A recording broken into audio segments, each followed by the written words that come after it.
Ada hadis yang mengatakan kalau berbuat dosa di malam hari, maka Allah membuka ampunan di siang hari. Begitu juga sebaliknya, buat dosa di siang hari, dibuka Allah ampunan malam hari. Bisa tolong jelaskan Pak Ustadz? Kalau tadi siang kau silap, kau salah tadi siang, maka nanti malah sepertiga malam kau tahajud minta ampun dosa, usolli sunnatat taubat rakaataini lillahi ta'ala, Allahu Akbar. Di malam menangis, ya Allah, siang tadi aku sudah mengadu. Abang nangis kenapa bang? Kata bininya, dosaku banyak. Tapi sama saya tak ada abang berdosa, sama mantan. Kalau kau buat dosa malam ini, besok siang, sholat zuhur, sholat asar, sholat duha, minta ampun kau kepada Allah. Jangan putus asa malam dibawa ke siang, jangan putus asa siang dibawa ke malam. Rahmat Allah terbuka luas. Dulu pendeta Yahudi tak begitu. Datang orang Yahudi sudah membunuh 99 orang. Bapak pendeta Yahudi, ya. Saya sudah membunuh 99 orang, ya. Apakah Tuhan mengampunkan saya? Tidak. Tiada ampunan bagimu. Oh, kalau gitu Pak pendeta adalah ke 100. Mati. Dalam Islam dah. Ilahi las tulil firdau si ahla. Aku tak layak masuk surga ya Allah. Wala aqwa ala naril jahimi. Aku tak kuat masuk neraka ya Allah. Zunubi mislu a'dadir rimali. Dosaku sebanyak pasir di pantai. Fa innaka ghafirudz dzambil azimi. Tapi ampunanmu lebih banyak lagi. Di situ dia.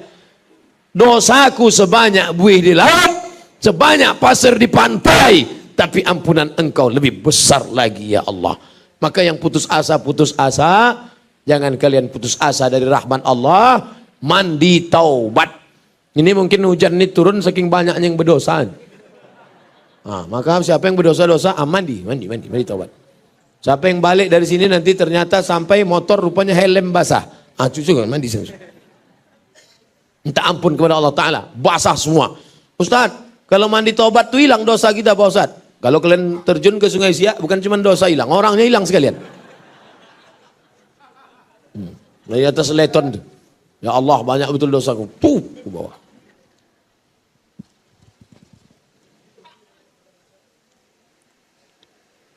Maaf Ustadz, kalau isi hadisnya salah. Tak ada yang salah. Zaman sekarang orang masih mau ngaji. Saya tak pernah saya salah-salah kan. Makanya kalau saya sedang ceramah, ada ibu-ibu yang ngobrol di belakang. Tak pernah saya marah. Tak pernah saya bilang, apa? Enggak. Zaman edan sekarang masih ada dia mau ke masjid. Alhamdulillah. Daripada dia nonton sinetron Korea. Fasik menengok Korea. Lama-lama ingin dia macam orang Korea tuh. Udah tahu warna kulit orang Indonesia sawo matang hampir busuk. Yang ditonton Korea, tentu dipasang dempul 2 inci. Acara wirid Yasin pula jam 12 siang. Pakai tenda kipas mati. Lunturlah dempul. Leleh ke bawah, menetes. Baju warna merah. Dempul putih. Bos serak-serak. Masih mau dia mengaji, alhamdulillah. Makanya kalau ada anak-anak muda sambil-sambil nongkrong di luar dengar pengajian, mantap juga Ustaz itu dalamnya, kata dia. Ya Ustaz, mantap. Syukur dia masih ngaji. Daripada dia duduk di karaoke, daripada dia sabu-sabu narkoba di night club, di diskotik, alhamdulillah masih mau ngaji. Saya masalah pengajian ini tak terlalu keras. Ada ustadz-ustadz yang keras. Kalau saya ngaji, mata harus nengok semua. Kalau saya ngaji, harus diam. Kalau saya enggak, terserah kalian. Bahkan kalau pengajian itu jamaahnya pulang semua pun tak apa-apa. Tinggal aja berdua saya sama kamera. Ceramah saya sama kamera. Saudaraku yang dimuliakan Allah SWT, dimanapun kau berada, ingatlah bahwa kau semua akan mati menghadap Allah SWT. Saya selalu ceramah tak ada orang, sama kamera aja. Waktu acara TV One itu. Saya aja sama kamera berdua di hotel. Jamaah bulan puasa dimuliakan Allah. manapun berada. Marilah kita bertakwa kepada Allah Subhanahu wa taala. Biasa. Jadi tidak usah kita ini melihat dunia ini, dunia yang segala macam dengan maksiat, dengan dosanya, masih mau orang sholat berjamaah, masih mau orang pengajian. Makanya dimanapun saya pergi, jumpa di airport, di mall, di mana-mana. Ustaz, foto Ustaz. Hari gini zaman edan masih ada orang kenal Ustaz, masih ada orang mau foto sama Ustaz. Alhamdulillah. Saya pakai topi, saya pakai kacamata hitam, saya pakai masker. Pergi saya ke mall. Keluar dari mall, diikutnya sampai ke mobil. Ngajak foto. Saya penasaran, saya tanya, dari mana kamu tahu saya Ustaz? Padahal udah saya tutup semua. Apa kata dia? Dari cincin Ustaz. Tahu dia, berarti diperhatikannya semua. Tengok, dari cincin saya pun dia tahu. Makanya akan datang kalau saya pergi ke mall, saya buka cincin. Artinya apa? Tajam matanya, selalu dia tonton, selalu dia tengok. Saya mengurus surat di kantor. Salah satu kantor, saya ngurus surat, saya pakai topi, saya pakai baju kemeja, tak nampak Ustadz. Supaya jangan banyak orang, saya urus. Rupanya lama ngantri. Lalu saya tanya, kenapa lama nih? Langsung dia tunjuk, Ustadz Somad nih. Dengar dia suara. Artinya apa? Telinga dia dipakainya mendengar pengajian. Padahal TV, parabola, internet, Twitter, BBM, WhatsApp, Instagram, tapi masih dia mau mengaji. Insya Allah. Oleh sebab itu banyak yang belum ke masjid, tapi dia sudah mengaji di internet, mengaji melalui HP. Mudah-mudahan HP-nya itu mengantarkan dia ke surga insya Allah. Pak Ustadz, apabila kita lagi sholat tidak baca iftitah, apakah sah?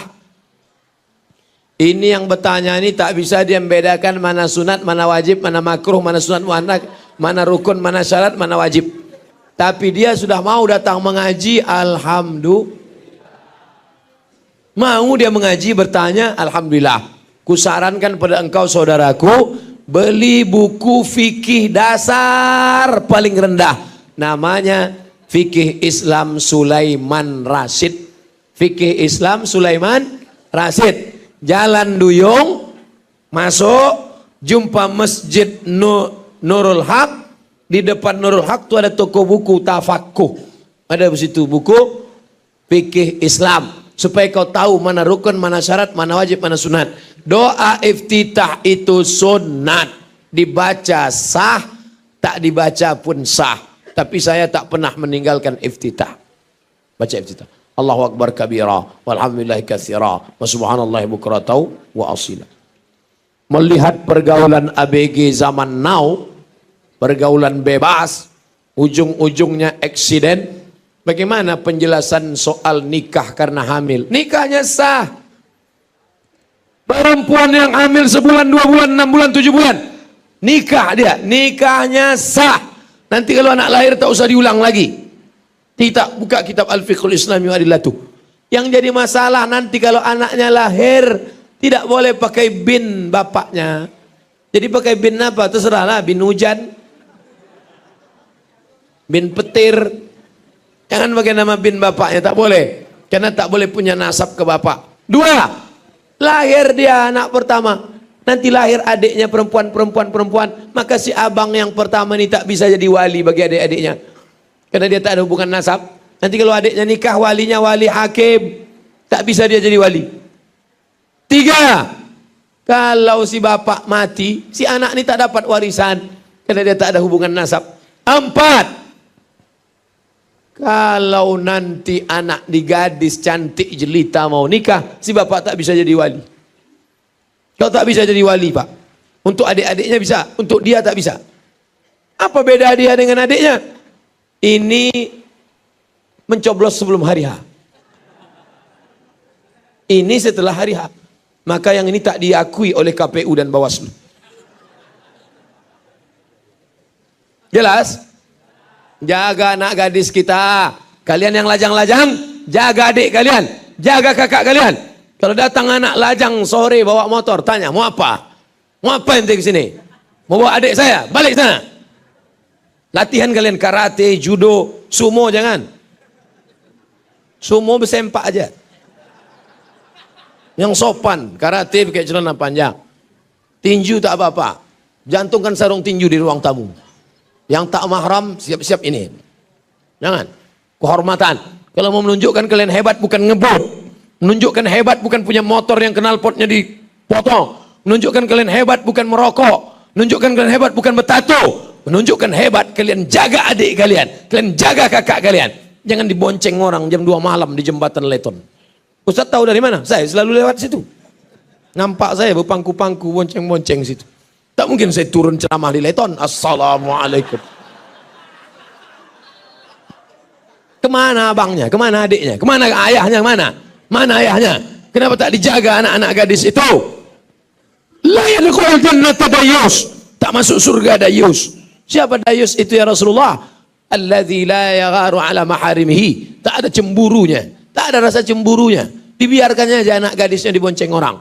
Pak, tadi ku tengok anak bapak dibonceng orang. Biarlah. Bukan begitu. Jaga. Ustaz Somad tuh pandai ceramah aja tuh. Jangan-jangan adiknya dibonceng orang. Adik saya laki-laki. Jangan-jangan anak gadisnya dibonceng orang. Anak saya satu semata wayang. Laki-laki juga. Jadi dalam masalah adik sama anak selamat saya. Makanya lantang kalau saya ceramah. Adiknya, anaknya. Tak ada adik, ada perempuan.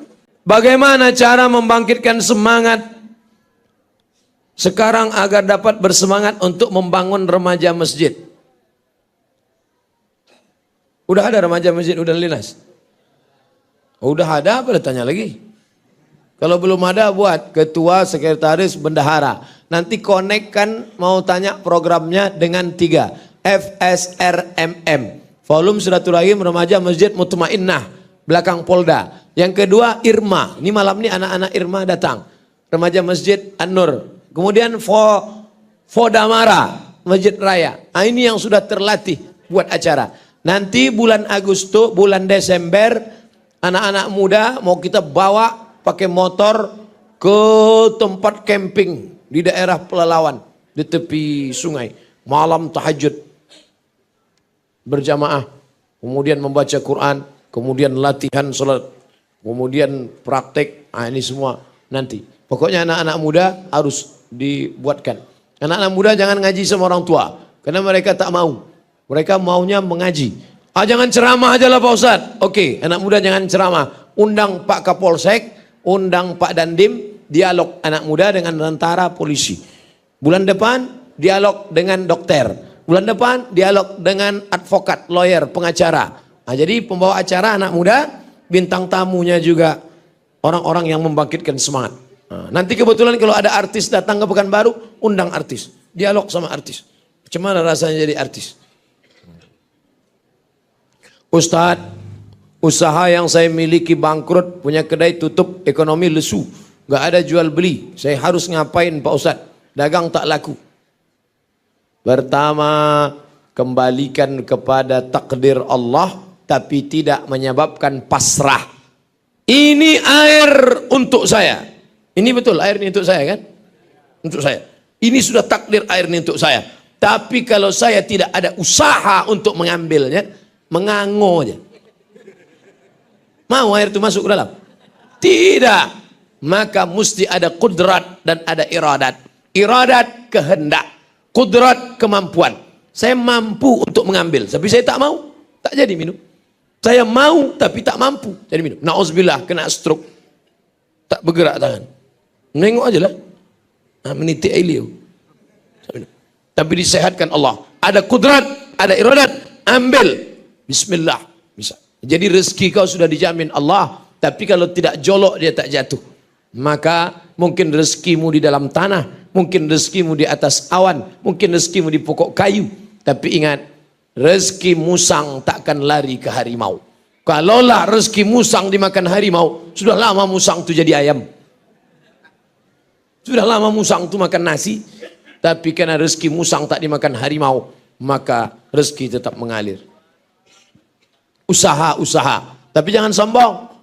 Orang yang hanya berusaha tak mau berdoa, sombong. Orang yang hanya berdoa tak mau berusaha, pesong. Gilo. Bagaimana cara supaya bisa bangun subuh dan tak tidur lagi Pak Ustadz? Beli jam 2 biji. 1 jam pakai kering. Kring. Yang satu lagi jam yang agak mahal sedikit yang pakai lagu. Ada lagunya. Yang anak-anak muda setel lagu mati. Mati. Na na na na na na na. Insya Allah pas dengar itu, mati kok. Coba malam nih, tes dulu. Ngaji ini harus dipraktekkan. Buat 2 jam. Tapi jamnya jangan dekat. Karena kalau dekat dari kita, begitu terbangun, cari agak jauh, bangkit. Kalau dipraktekkan malam ini tak juga bangun, cari jam yang bisa menyipak. Asal sampai jam ompek, pak. Bagaimana cara mengungkapkan suka kepada lawan jenis?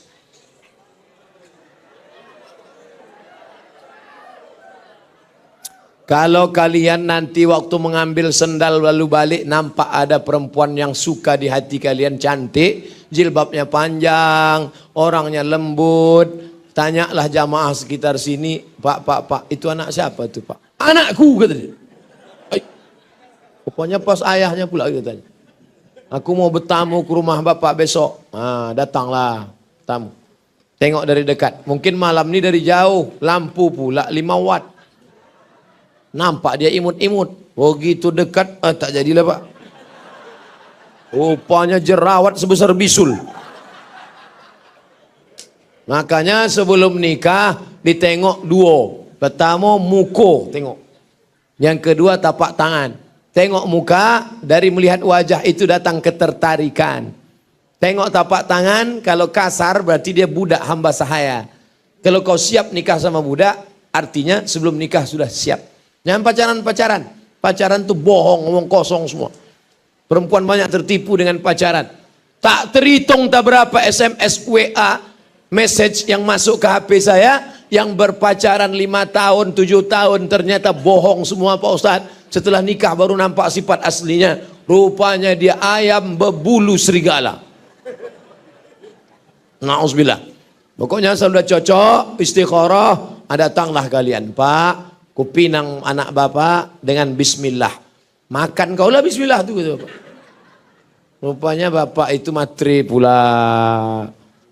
Malang tak dapat ditolak, untung tak dapat diraih. Semoga Allah senantiasa kurniakan kesehatan dan rahmat untuk Ustaz. Amin. Untuk kita semua, bukan cuma untuk Ustaz. Ibunda saya sakit, komplikasi, jantung.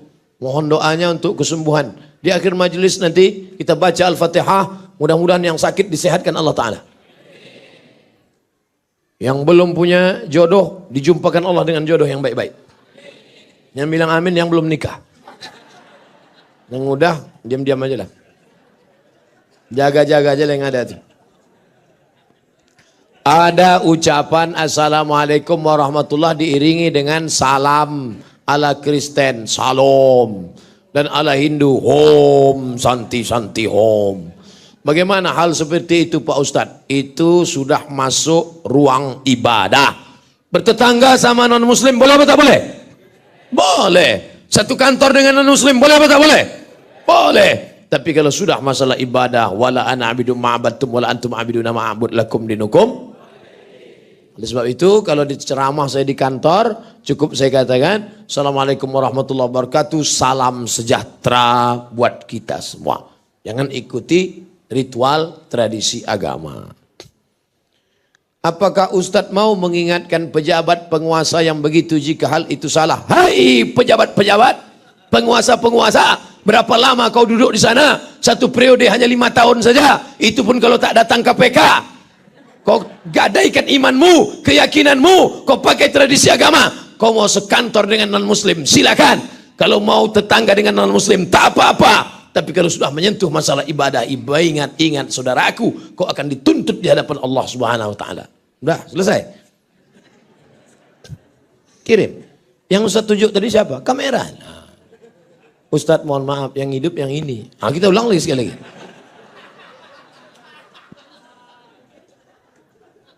Islam Nusantara apakah itu haram? Kami takut anak cucu negeri kami terpengaruh. Tidak ada beda.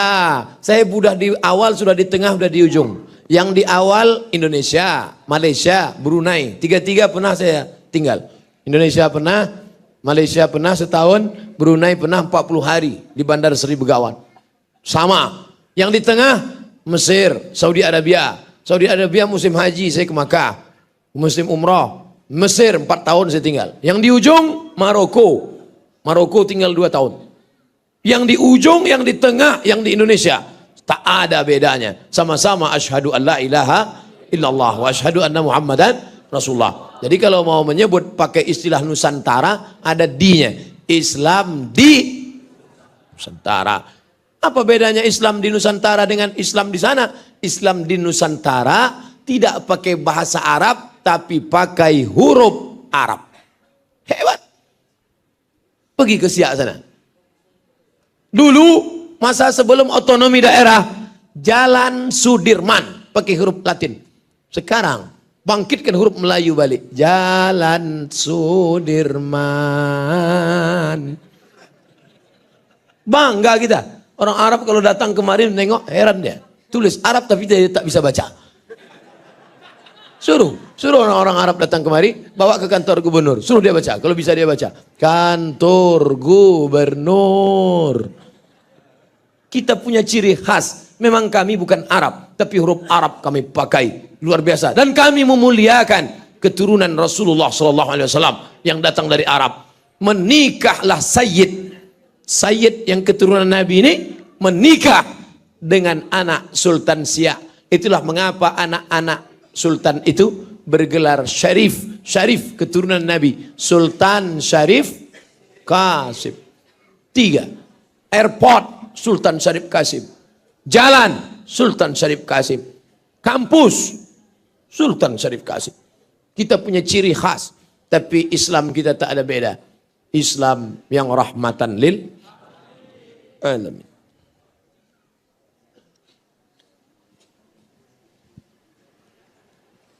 Hujan. Kita berdoa kepada Allah, mudah-mudahan senantiasa negeri kita ini dijaga Allah Ta'ala. Ala hazihin niyah wa kulli niyatin salihah. Al-Fatihah.